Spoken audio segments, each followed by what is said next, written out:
recipe day, and I am back with another recipe for you. Today we are going to be doing Caldo De Res, and the recipe is coming from Como Agua Para Chocolate. I read this book in Spanish originally, but I have actually seen parts of it in English as well, and the title translates to like water for chocolate. It is a pretty well-known novel and was even made into a movie. I vaguely recall seeing the movie when I was very young, but it's been so many years that I honestly don't really remember too much of it. This book is really interesting in that the central theme of the book is food. It features a character named Tita and her fraught relationship with her mother, Mama Elena, and the rest of her family. It is equal parts funny and tragic and whimsical. There's a lot of things that happen and a lot of different characters in a very, what you can see is a very short book. But I really love that at the start of each chapter there's a recipe for a dish that they talk about in that chapter. And one of the things I find super interesting is that the main character Tita, whatever she cooks is affected by her emotions. So at one point she cooks a recipe when she's feeling heartbroken and sad, and everybody that eats it ends up crying and sad and sick. There's another time where she's feeling extremely passionate and she puts the rose petals from a gift into a rose petal sauce made for quail, and it inspires an insatiable lust in one of her family members. And it continues like that throughout the story. Whatever she's feeling, her food is affected by those feelings. And while reality isn't necessarily as whimsical as this particular book, there's some truth to that. If you're cooking and you feel really stressed out and you're really rushed, your food is not going to taste as good as if you're kicking back, having a glass of wine or a beer, playing your favorite song, relaxing and enjoying the process. Cooking, sometimes it's a necessity and sometimes it's a chore. I get it too. I come home from a long day of work and have to put together dinner and I'm exhausted. But most of the time when I'm gonna make food, I try to relax. I try to put on an audiobook or a song or put on a movie that I enjoy, something to make it a pleasant process, because when I feel pleasant and I'm happy and I'm enjoying the cooking process, my food always tastes better. The recipe we're doing today is Caldo De Res. Caldo De Res is a beef soup, and it is kind of like country style. It's got big chunks of vegetables and corn and potatoes. It's really hearty and flavorful. I grew up in Southern California, so this is a really common dish that you see, at family parties and in restaurants, things like that. But if you're not familiar with it, it's a super fun thing to try. I really recommend it around the fall or the winter time. Like I said, it's very hearty and warming, and the flavors of the chilies and the tomatoes and the garlic and everything, it's really just, for me, it feels good for the soul. The recipe that's in this book is a very simplified version. So the version that I'm doing is going to be my own variation, as are all of my recipes. I have seen many variations of this dish, both in my travels through Mexico and in my experiences growing up near the border. Many families add different vegetables, or they don't add as many vegetables, or everybody does things a little bit different. With a country as vast as Mexico and as many states as there are and as many regional variations as there are to different dishes, and then the influence of American culture in Mexican food and things, in the border states, there's a million variations. So if you are watching this video and you do this dish differently, that's okay. I love all the variations. I love all the different ways. I have never had a caldo de res that I didn't like personally. And this is just my approximation of this dish. Obviously, I did not grow up making this dish. This is just, a homage to my years of really enjoying this dish where I grew up. And I hope that you'll like it. I hope that you'll give it a try at home. It's definitely, like I said, the perfect thing for that cool, chill, fall-y winter weather that's coming. To get started, we're going to need a handful more things than we usually do. So for equipment, we're going to need a cutting board, a knife, a peeler. We're going to need a blender. In this case, I have my little bullet blender, but if you have a regular blender, that'll work okay. We're going to need one large pot for the soup and one small pot for the chilies. In terms of ingredients, there is quite a handful, and again, this is my variation. I like a lot of different vegetables in my soup. I've seen some of the recipes that I've seen and omit some of these ingredients, so feel free to play with this as you like.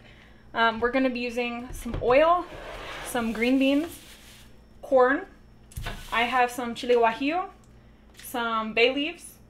I have beef. In this case, I am using some beef shank and some beef tail. The bones that we're using, the reason I chose to use those ones is because they have a lot of marrow, and that's going to really flavor our stock very nicely. But any beef bones will do. You could get, you know, whatever scrap the butcher has in terms of bones, and it'll work well. We also have some onion, garlic, tomato, cilantro, zucchini, carrot, celery, and some potatoes back here. Like I said, I like all the vegetables in my soup. It's not necessary, like if you really hate celery, you can omit the celery, or you don't really want potatoes with your corn, it's too much starch for you, omit one, it's okay. Play with it, enjoy it, it's an experience. So we're gonna go ahead and get our vegetables all prepped. With movie magic, you're gonna see this really, really fast, so you don't have to watch me, you know, chop vegetables for the next 25 minutes. And then once everything's ready, we'll go ahead and start the cooking process. So we're gonna backtrack 1 second. Before we actually start the vegetable prep, I'm gonna go ahead and toast up these chilies. Again, these are chile guajillo. If I use these because these are milder and my partner doesn't eat spicy food. But if you like spicier food, you can add some chili japonés or chili, like little red chilies. You can find them usually in the Latin section of most markets. And I would add, you know, however many you like. If I was making this for myself, would probably add like 4 to 5 of the little chile japonés, because I do prefer things a little spicier. But like I said, in my case, I'm making this a little less spicy because my partner has a really, really low tolerance for heat. So what we're gonna do is we're just gonna warm the bottom of our pan a little bit, and carefully we're gonna set a couple of the chilies in. We don't wanna do all of this at once because we don't wanna crowd them. And we're just gonna toast them until they're fragrant. You have to be careful when you're toasting your chile, because if you toast it on too high of heat for too long, it's gonna burn. And if it burns, it's gonna make your salsa or your sauce that flavors your soup very, very bitter. I can always tell when chilies are burnt in recipes because of that, like, really, really bitterness. So you just kind of want to toast them slightly. Again, like I said, you're gonna smell that fragrance of the chilies coming off. If you're using spicier chilies, like if you added in chile japonés or any of those little red chilies that I was talking about, be warned, that is like a noxious fume as they're toasting. You can really smell the heat and it makes most people choke. So just, you know, be cautious with that. What we're gonna do is toast these up just until they're a little toasty flavored, and then I'm gonna add some boiling hot water and I'm gonna simmer them until they get soft.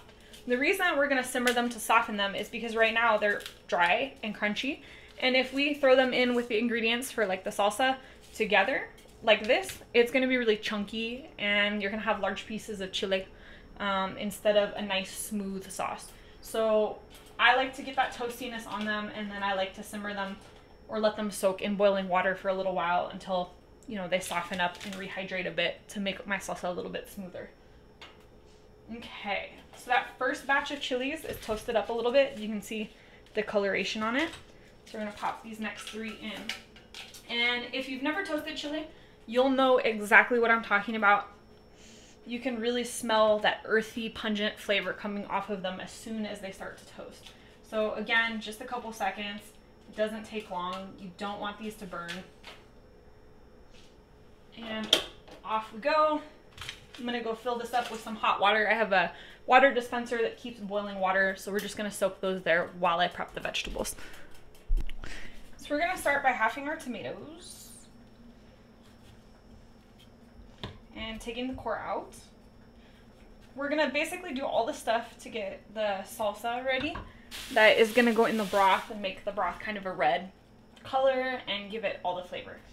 So in order to do that, we need our tomatoes, a couple of our garlic cloves, and then the chile that we have soaking over there. So what we're gonna do in the bottom of this pot, we're gonna turn it on, and I'm gonna put the tomatoes in there to just get a little bit of the char. Now, some people will do this in a separate skillet, and I do understand the logic behind that, but I prefer to do it in the same pot just because I like the flavor and the juice of the tomato to be in the base of the soup, and I think it's always a shame to waste it. So we're gonna just go ahead and do that there. And then once the tomatoes are softened up a bit and have a little bit of color on them, we'll add the garlic in for just a second and let it toast up. Meanwhile, while we're waiting for that to happen, I'm gonna go ahead and start prepping all these vegetables now.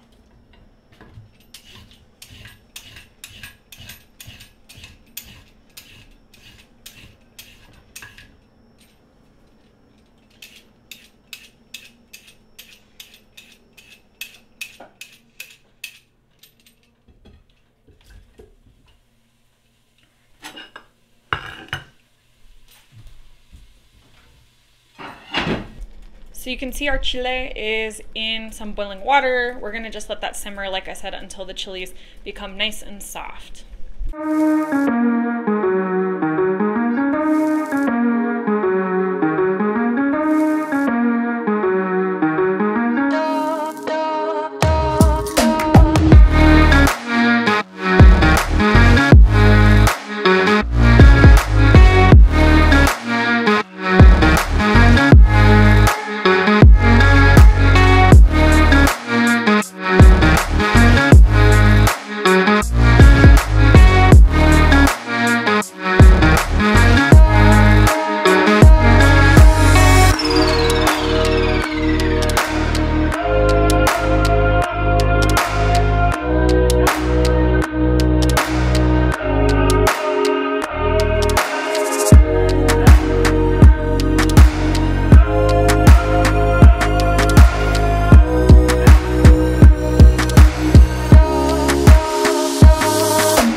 Chile water,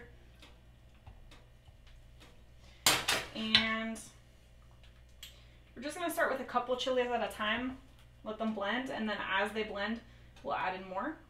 So you're going to want to take the stems out. Please be careful when you're doing this.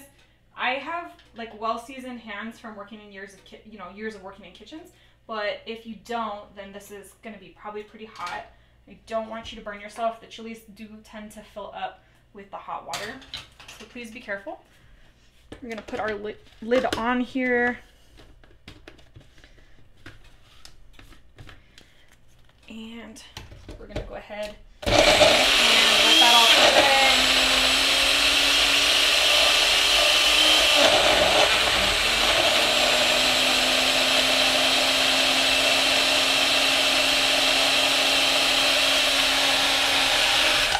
in. Okay, so you can see that we have our salsa here. I'm gonna add the remaining chilies and puree this again, but we're off to a good start. Oh, this smells so good.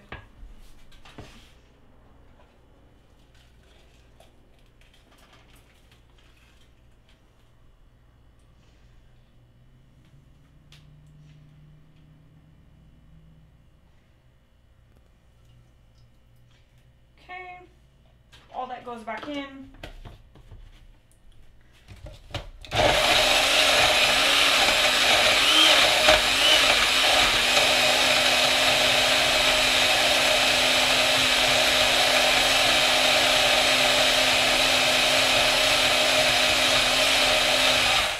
Okay, so you can see we have a nice smooth sauce.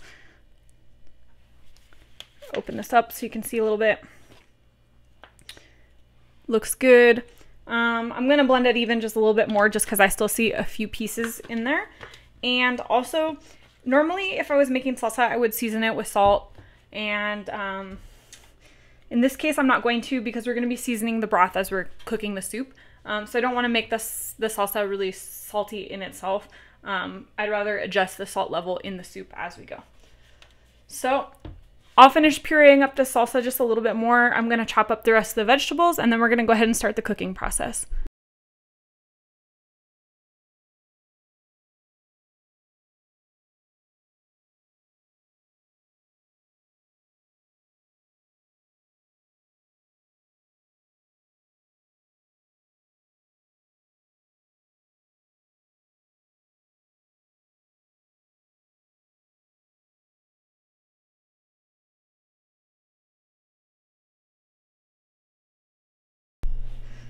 Okay, so we're gonna go ahead and take care of the corn. Try your best to get all of this corn silk off because obviously you don't want these guys in your soup as much as avoidable. Obviously you can't get all of them, but do your best. And we're gonna cut the corn into pieces about this big.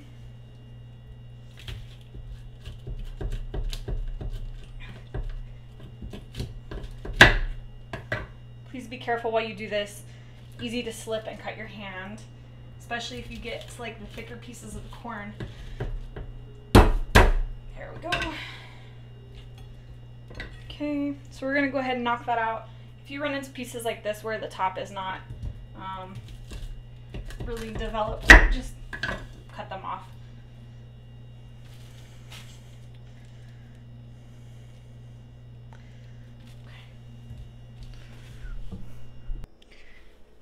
Okay, so we have most of our vegetables prepped and our salsa prepped.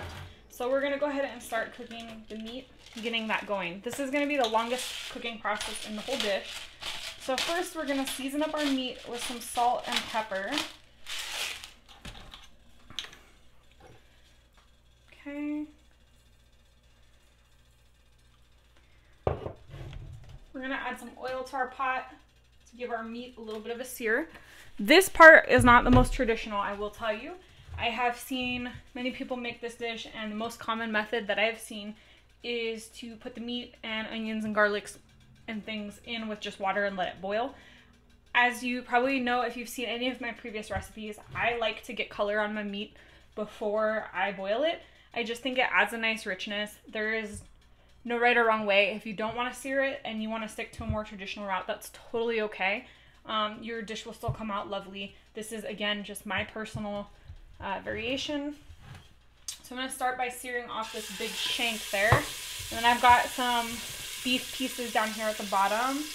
And like I said, some of the marrow bones. We're going to just season that all up while we wait for that one to sear.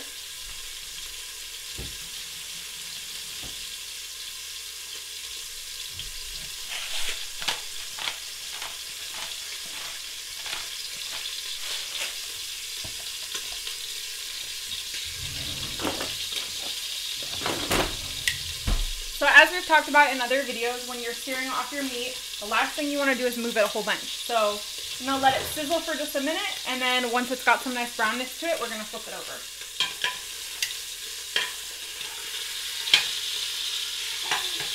Just a minute more.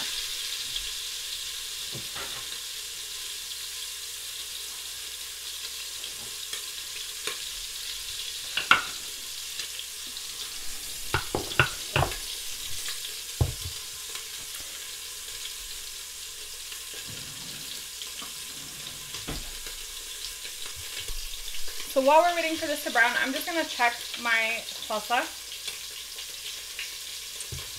to see how spicy it is. Like I said, I use mostly chile guajillo in mine and a lot of tomato because my partner doesn't eat spicy. But there is a little bit of heat in the chile guajillo. So I just want to taste it and see what the spice level is so I can control the spiciness of the soup that I'm making. Alright, so side one of our shank should be nice and browned off. It is. We're going to go ahead and flip that over and get the color on the other side.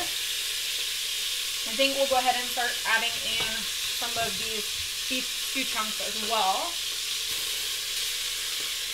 Start getting some color on them.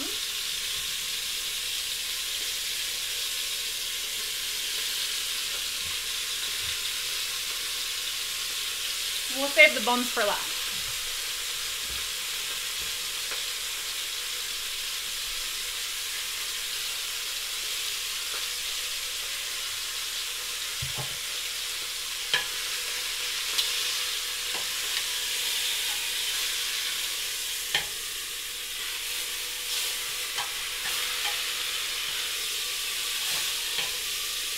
You can see that our shank has some nice color on it. That's exactly what we want.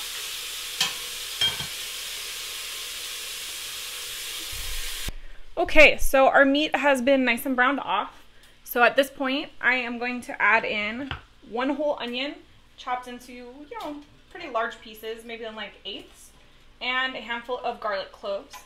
And then we're just gonna cover this with water, and I'm gonna add a couple bay leaves and mix in our salsa, and then we're gonna let it simmer for a couple hours until the meat is tender and falling apart.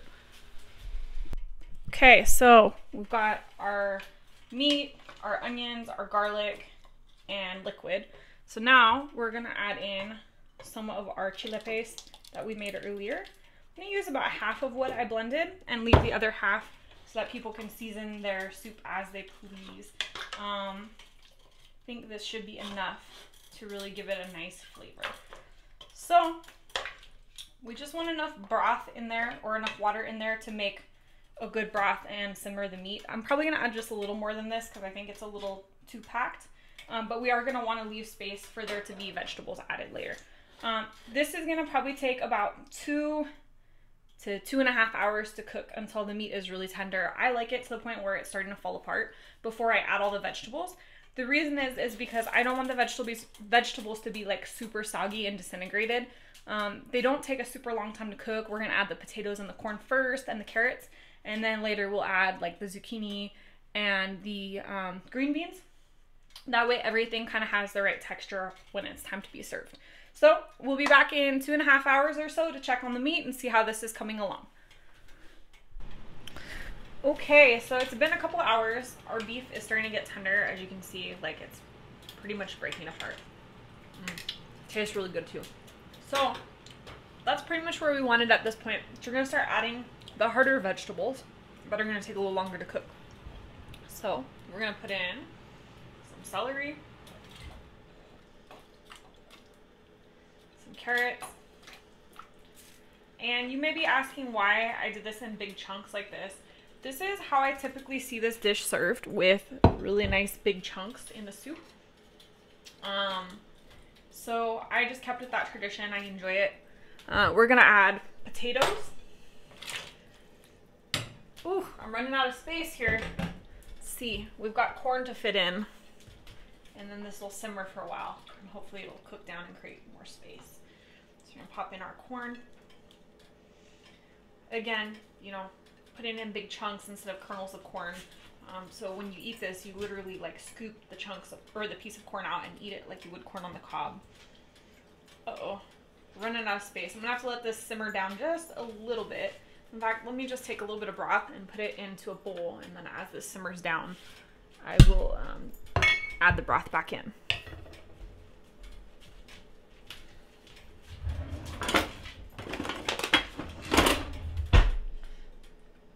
So the thing that's hard about this sometimes is that I want to put all the things in it and like in good quantities, but the pots only hold so much. I need to get one of those like really massive pots for like 20 or 30 people, except the problem is there's only 2 people in my house, so I really don't need to cook that much food.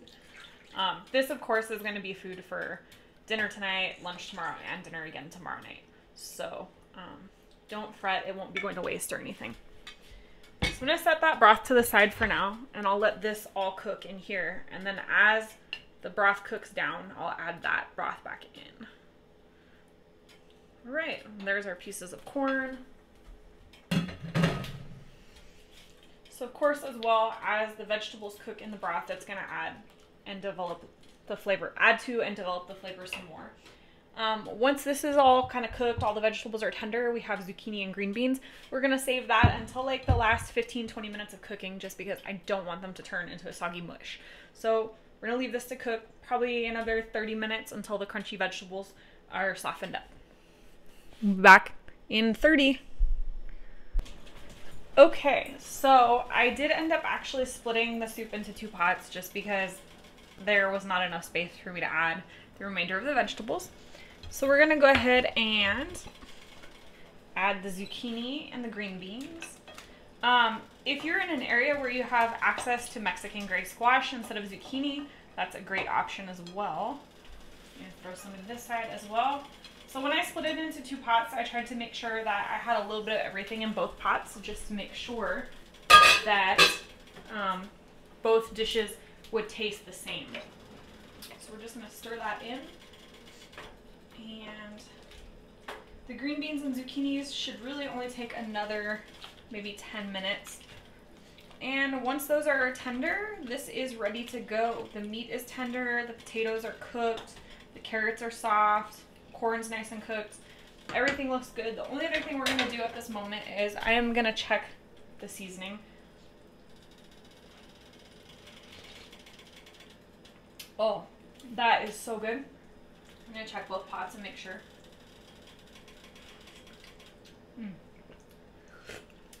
Delicious. I think it needs just a pinch of salt. A little pinch here, and a little pinch there. And I think these are gonna be ready to go. Okay, so I'm gonna wait just a second to let this cool enough so I don't burn my mouth. While I am waiting for this to cool, I'm gonna remind you that this comes from the book Como Agua Para Chocolate. That translates to like water for chocolate. And if you look through this book, again, there's lots of really cool recipes for each chapter of the story. And this recipe is based on the recipe in here, but not exactly the same. It's not a literal copy. The recipe that's in here for Caldo De Res is a lot less ingredients. This is my variation. As I mentioned in the beginning, there are many, many regional variations. It differs from family to family, and I am by no means an expert or an authority. This is just the variation that I cook in my own home. So let's give this a try. I'm gonna go, I think, for the potato in the first bite. I love a good potato. I think that's the Irish side of me. Oh, that's perfect. That little hint of lime juice on top of the like smokiness from the chili and the char from the tomato. The richness from the beef, because we used good soup bones with lots of bone marrow. There's like a really nice rich flavor to the beef.